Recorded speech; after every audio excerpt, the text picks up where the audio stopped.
नमस्कार और स्वागत है आपका आपके YouTube channel study with news में।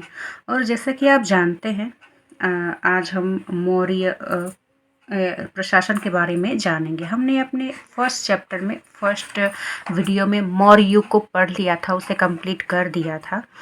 तो अगर आपने उसे नहीं देखा है तो प्लीज़ आप प्लेलिस्ट में जाकर ज़रूर देखें। तो देखिए, हमने अपने फर्स्ट पार्ट में जाना कि किस तरह से 326 ईस्वी पूर्व में सिकंदर का आक्रमण होता है, पोरस से युद्ध होता है। ठीक है, उस समय मगध पर घनानंद का शासन रहता है। अभी जो तक्षशिला के जो गुरु रहते हैं वो चाणक्य रहते हैं। ठीक है, तो सिकंदर के समय मगध पर मौर्यों का शासन नहीं रहता है, घनानंद वंश का शासन रहता है। फिर हमने जाना कि किस तरह से सिकंदर की जो सेना रहती है ना, वो व्यास नदी को पार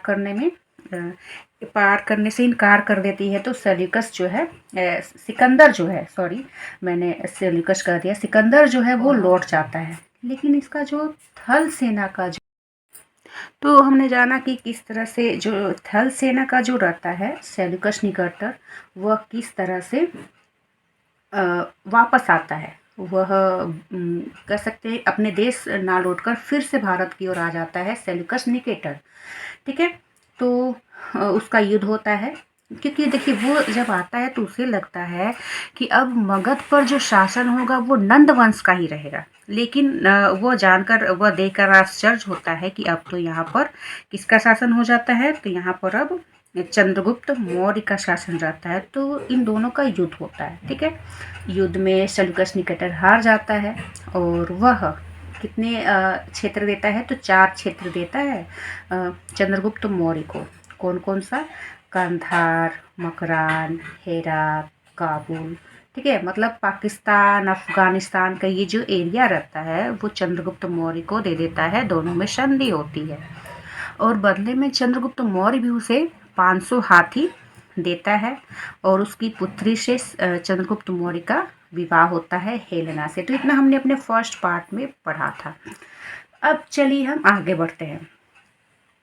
देखिए, हमने जाना कि जब आप चंद्रगुप्त मौर्य के पूर्वी विस्तार या पूर्वी उसका क्षेत्रफल कहाँ तक बढ़ा हुआ था, इसके बारे में हमें जानकारी मिलती है महास्थान। ठीक है, कहाँ? बंगाल से पता चलता है कि बंगाल का ये जो अभिलेख है महास्थान का, उससे इसके पूर्वी विस्तार के बारे में जानकारी मिलती है। ठीक है, और अकाल के बारे में किससे जानकारी मिलती है, तो जो गोरखपुर का सहगोर, यूपी में गोरखपुर है, आप जानते हैं।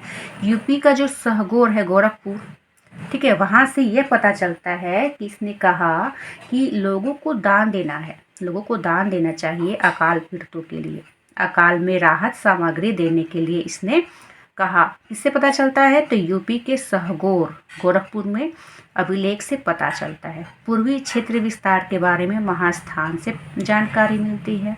अब देखिए, जो चंद्रगुप्त है ना, वह भद्रबाहु के नेतृत्व में जैन धर्म को अपनाता है और कहाँ चला जाता है? श्रवण बेलगोला। और हमने आपको पढ़ाया था जब बौद्ध धर्म के बारे में हमने पढ़ा था, तो संलेखना विधि के द्वारा चंद्रगुप्त मौर्य ने प्राण को त्याग दिया था। ठीक है, अब इसके बारे में कह सकते हैं कि आपको पश्चिमी विस्तार के बारे में किससे पता चलता है? चंद्रगुप्त मौर्य के पश्चिमी विस्तार की जानकारी हमें इसके जूनागढ़ अभिलेख से मिलती है। जूनागढ़ अभिलेख किसका है, आप बताएं? तो देखिए, जूनागढ़ अभिलेख जो है वो रुद्रदामन का है। गुजरात का जो रुद्रदामन शासक था, जिसने झील का निर्माण कराया था। देखिए, झील का निर्माण चंद्रगुप्त मौर्य नहीं करवाया था, इसकी मरम्मत करवाया था रुद्रदामन ने। इसने अपने अभिलेख में इसकी चर्चा की है। जूनागढ़ अभिलेख से पता चलता है चंद्रगुप्त मौर्य के पश्चिमी विस्तार का। ठीक है, तो देखिए, हमने इसके 3 अभिलेखों के बारे में जाना। ठीक है, अब देखिए, इसके गुरु चाणक्य रहते हैं, चाणक्य कौटिल्य। ठीक है, चाणक्य के जो पिता रहते हैं उसका नाम रहता है गुणी। क्या नाम रहता है? गुणी। तो अर्थशास्त्र, ये जो उनकी पुस्तक है चाणक्य की, ठीक है, वह अर्थशास्त्र से नहीं, राजनीति शास्त्र से संबंधित है। ठीक इसी तरह ही एक और पुस्तक है द प्रिंस, वो किसकी है? मैकियावेली की। द प्रिंस, इसमें भी सेम टू सेम अर्थशास्त्र की तरह ही राजा को किस तरह से शासन करना चाहिए, किस तरह से अर्थव्यवस्था रहना चाहिए, द प्रिंस में भी बताया गया है। तो भारत का मैकियावेली किसे कहते हैं? तो चाणक्य को। भारत का मैकियावेली कहते हैं चाणक्य को।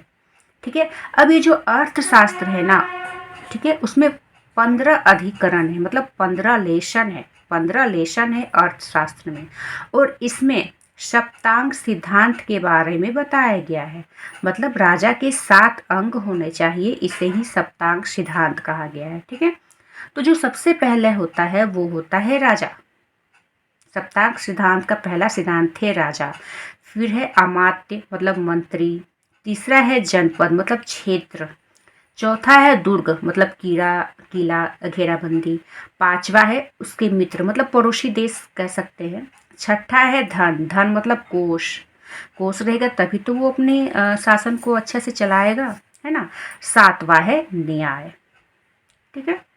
ये सप्त सिद्धांत है। अब देखिए, एक यूनान का लेखक रहता है, उसका नाम रहता है जस्टिन। तो वो क्या करता है ना, अपनी पुस्तक में बार बार ये लिखता है कि भारत का एक राजा है सेंड्रोकोटस। वो बार बार लिखता है कि वो काफ़ी मतलब महान राजा है, काफ़ी अच्छे से अपनी जनता प्रजा का भी ध्यान रखता है। तो वो बार बार सेंड्रोकोटस लिखता है। तो सभी को आश्चर्य होता है कि सेंड्रोकोटस नाम का तो भारत में कोई राजा ही नहीं है। तो विलियम जोन्स ने जानकारी प्राप्त की और वो कहता है कि ये तो चंद्रगुप्त मौर्य ही है जो कि सेंड्रोकोटस है। तो सेंड्रोकोटस की जानकारी किसने दी है? विलियम जोन्स ने दिया। ठीक है। अब देखिए, कर्नाटक के श्रवणबेलगोला पर्वत है। तो 298 BC में संलेखना विधि के द्वारा चंद्रगुप्त मौर्य की मृत्यु हो जाती है। ठीक है। और इसके बाद आता है, इसका पुत्र गद्दी पे बढ़ता है। तो जो विशाखदत्त है ना, इसने मुद्रा राक्षस नाम की पुस्तक लिखी। ठीक है। और इसने लिखा कि चंद्रगुप्त का उदय जो होता है वो घनानंद की हार के बाद इसका उदय होता है। ठीक है। तो किसमें लिखा है? मुद्रा राक्षस में इसमें लिखा हुआ है। तो देखिए, मेगास्थनीज जो है ईरान का राजदूत रहता है, जिसे सेल्यूकस ने चंद्रगुप्त मौर्य के दरबार में भेजा था, है ना। इंडिका नामक पुस्तक भी लिखी। और इस पुस्तक में केवल पाटलिपुत्र का ही नहीं बल्कि संपूर्ण मौर्य साम्राज्य के शासन का भी विवरण मिलता है। ठीक है। तो इंडिका में मौर्य काल के प्रशासन, समाज, अर्थव्यवस्था के महत्वपूर्ण प्रकाश डाला गया है। और जो मौर्य साम्राज्य था वो अनेक प्रांतों में बटा हुआ था।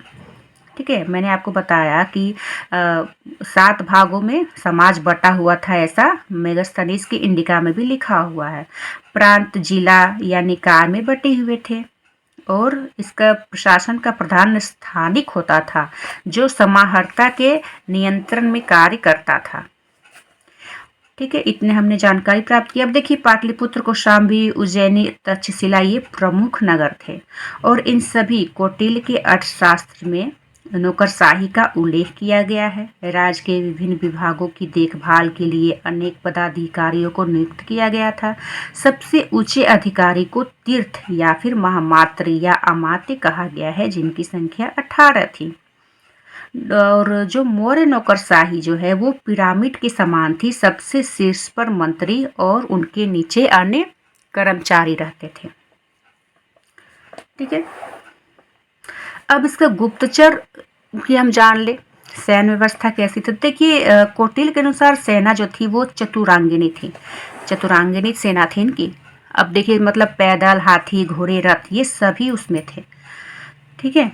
और प्लिनी नामक जो यूनानी लेखक है उनके अनुसार चंद्रगुप्त की सेना में आप देख सकते हैं 6 लाख पैदल, 30,000 घुड़सवार, 9,000 हाथी थे।